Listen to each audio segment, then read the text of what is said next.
মনে হচ্ছে পলাতক অ্যালান ওয়াকারের একটি নতুন প্রকল্প বা গান হতে পারে, যা আমার শেষ আপডেটের পরে প্রকাশিত হয়েছে।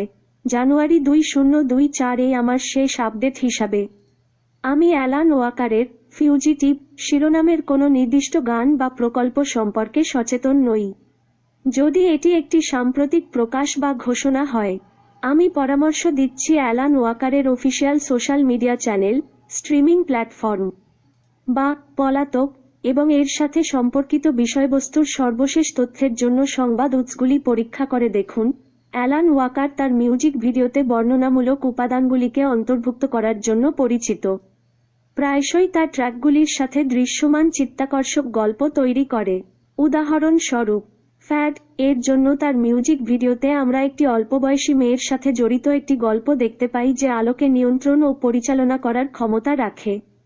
তার চারপাশের জগৎ থেকে বিচ্ছিন্ন এবং সংযোগ বিচ্ছিন্ন বোধ করে। তিনি নির্জন ল্যান্ডস্কেপের মধ্য দিয়ে একটি যাত্রা শুরু করেন। অবশেষে তার উপহার ভাগ করে নেওয়া অন্যদের সাথে সান্ত্বনা এবং সংযোগ খুঁজে পান।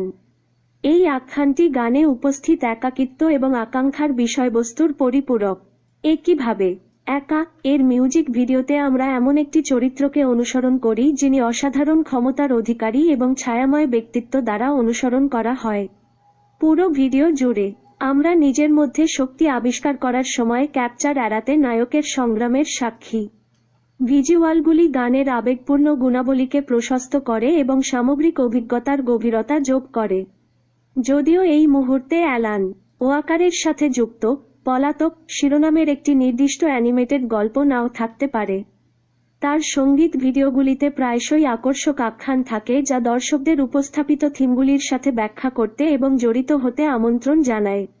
যদি পলাতক শিরোনামের একটি প্রকল্পের বিষয়ে সাম্প্রতিক কোনো উন্নয়ন বা ঘোষণা থাকে, তাহলে আমার কাছে সেই তথ্য থাকবে না, তাই আপডেটের জন্য অফিসিয়াল সোর্স চেক করা উচিত।